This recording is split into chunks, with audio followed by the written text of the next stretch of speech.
was on the internet earlier before I start working, and it's something that a lot of Jehovah's Witnesses do. I don't even know if they notice it, the ones that are active.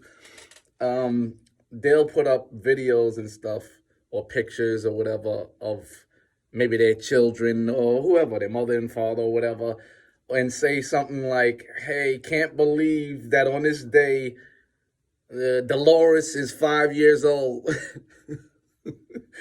It's like they don't, it's like they really are saying happy birthday, but they don't want to say it. So they think that's a way, I don't know. It's confusing to me. They also do something on holidays too. Like I've seen people go on the 4th of July. I had a taste for a burger today, or some hot dogs, or some ribs. I don't know what. I mean, it has nothing to do with the holiday, but yeah, and on a grill or something. It's like, oh man, it's like, do you? I guess what it is that, especially regarding birthdays, I guess you're fighting with something that you really know inside. There's nothing wrong with it. So that something happens on that day, you have to, you have to acknowledge it. Like, oh, my daughter or my son's birthday is today. You can't say happy birthday to my son or my daughter, but that's how they do it. It's just so weird and crazy. It's just amazing how you can lock yourself in mentally with believing in certain things and you know what I mean, just taking it to a new level. Like, it's crazy. Like, I was just thinking about the other day. I said, regarding birthdays in the Bible and what happened on those days and to certain people or whatever. But I was thinking in my mind, I started looking up like how many murders and how many bad things go on in weddings today. It's like, if you look it up, you'll see a lot of weddings where somebody got shot and killed there or right after, or there's a lot that goes. So if you wrote these things down, it would possibly give you the idea that marriage wasn't good. Like, oh my goodness, you can't have a wedding anymore. You just gotta, say your nuptials or whatever it's called in the bathroom of your house. No more weddings, no more gatherings, no more people. It's just funny how it's so sad, like how you can restrict yourself from certain things because someone has an idea of what they believe and you actually follow it. Like, you know what I mean? It's like man has made so many, you know what I mean?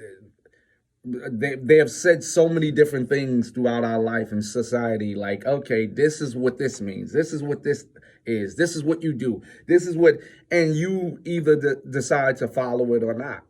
You know what I mean? But a lot of people in religions can't see that. They don't know that derives from just another man.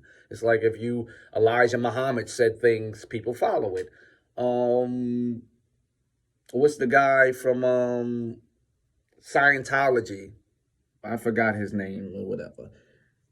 You follow it. Charles Taze Russell, you follow it. It's just someone coming up with an idea, and it sounds logical, and that's enough for Well, I don't know if it sounds logical because to me, people don't follow logic when it comes to religion. They don't. They it's more emotional. It's more of what I want to believe, and you know what I mean. If it suits me, it's what I want. You know what I mean. If you want to see a dead loved one, again, you're going to, you know what I mean. You're going to say, this is what I want to believe. It's not necessarily going to be what's going to be real or what's going to really happen, but that's what it is. But it's scary. It's like, it's really a scary thing when you sometimes think about it. And I see people all the time online trying to convince their family members, and you know what I mean. Oh, how do I get them out of this organization? And it's hard because You don't have to. You're not supposed to be the one doing the convincing. The people. If I come up, the one with the spectacular story is the one that has to convince. They have to convince you. The burden is on them.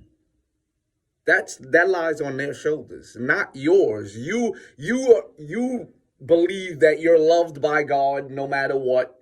We're imperfect, and that's it. The other people, the one with the spec. If I came up to you and I said, "Hey, soon tigers and lions are gonna fly," would you be mad at me?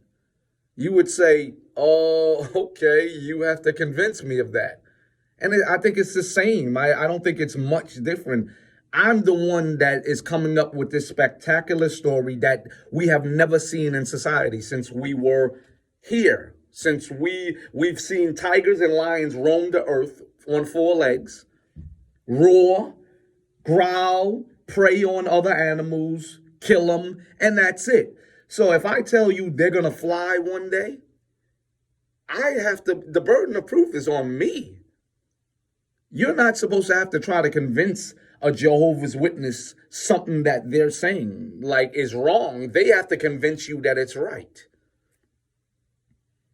That's just from the beginning of time. We've had murder, hate, love, laughter, joy, pain, happiness. We've had all those things from the beginning of time. If there's something new and you tell me that there's something new that is going to happen, you have to be the one doing the convincing. None of us do. You have to tell why it's going to happen. If they're going to just grow wings one day, you tell me what's going to happen. I can't convince you of anything. I can listen to you and say, right, right, right, right. And that's it. Like that. But so far, tigers are still walking on four legs. And lions, they're doing what they've done, since the beginning of time. So, the spectacular stories, the burden is on you. Bye.